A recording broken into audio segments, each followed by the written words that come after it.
Hindi lahat ng magulang nananakit ng kamay. Yung iba, salita ang gamit. Mahirap aminin to lalo na sa pamilyang Pilipino. Pero may mga magulang na toxic talaga. Hindi dahil masama sila, kundi dahil hindi nila na-heal ang sarili nilang sugat. Hindi nila nagamot ang sarili nilang sugat at sa mga anak nila na ilalabas. Toxic kapag minamaliit ka, kahit anong gawin mo, ginagamitan ka ng guilt para sumunod. Hindi ka pwede magsalita kasi magulang mo sila eh. Mali na sila pero ikaw pa rin ang may kasalanan. At ang mas masakit, ikaw ang anak, pero ikaw ang laging umuunawa. Hi everyone, welcome to Marisol Templo Talks. This channel is all about real talk, current events, and everyday life, grounded in faith, family, and truth. Dito, open po tayong pag-usapan ang mga isyung may kabuluhan at makakatulong sa paghilom, pagbangon, at paglago natin sa totoong buhay. Hello, this is Marisol again and welcome back to our faith-based Real Talk channel, Marisol Templo Talks. And today, pag-uusapan natin ang tungkol sa mga magulang na toxic at kung paano natin sila maiintindihan at mauunawaan at kung paano natin iintindihin ang ating mga sarili at kung paano tayo magre-react sa ganitong sitwasyon. Samahan niyo ako. Dito tayo nalilito eh. Sabi ng Bible, honor your father and your mother. Kaya iniisip natin, kailangan bang tiisin kahit nasasaktan? Pero pakinggan mo ito. Makinig ka, kaibigan. Makinig ka po.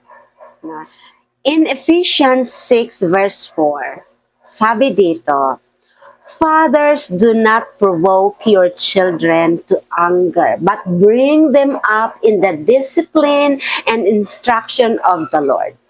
Ibig sabihin, may responsibilidad po ang mga magulang. May responsibilidad po sila. Tayo, hindi lisensya ang pagiging magulang para manakit.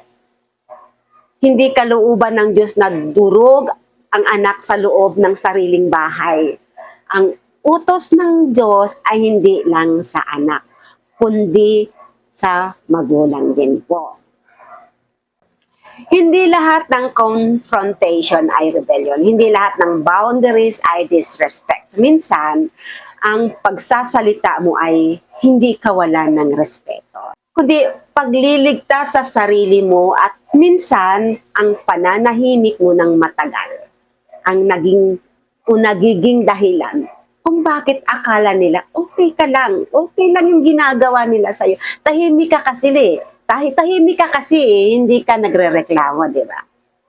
Pakinggan mo to ha.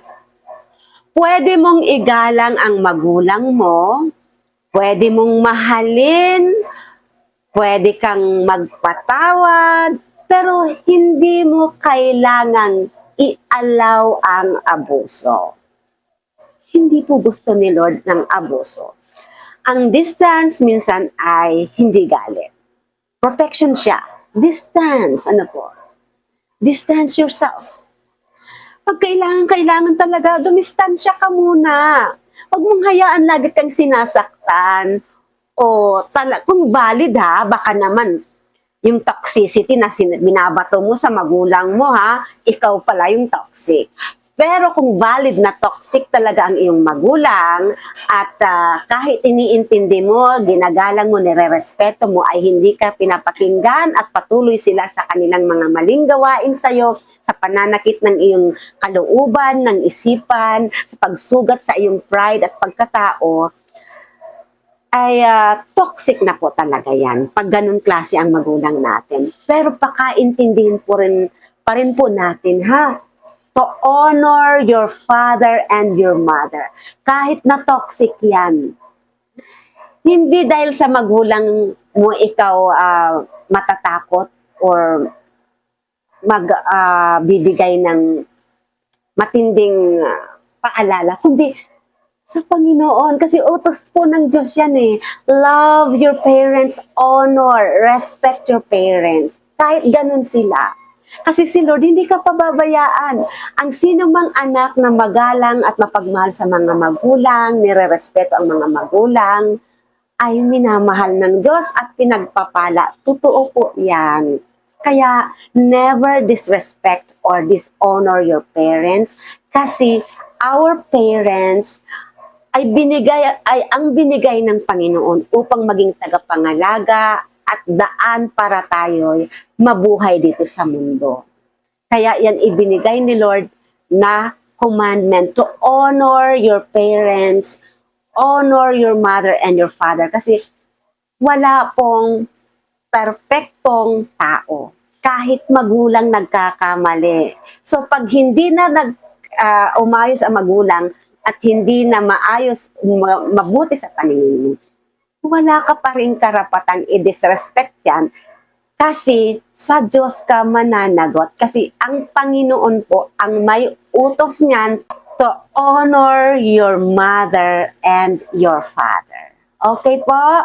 Alright, thank you so much for watching and please don't forget to like, comment down your experiences, your opinions about this topic and please share this video. Just subscribe po sa mga hindi pa nakasubscribe and share this video para maraming matulungan. Ano po?